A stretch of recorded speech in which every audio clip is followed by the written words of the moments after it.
Methanol injection before the turbocharger can change the compressor map.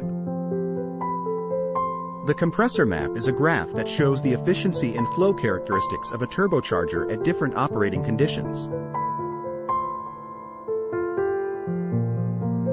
Methanol injection can change the mass flow rate and temperature of the air entering the compressor, which can alter the compressor's performance.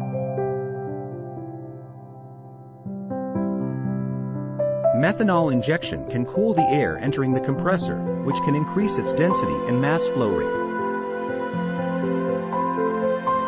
This can shift the compressor map to the left, resulting in increased compressor efficiency and higher boost pressure.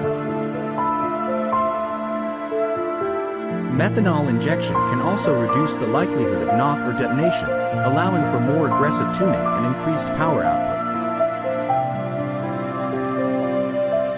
However, it's important to note that methanol injection is not without risks.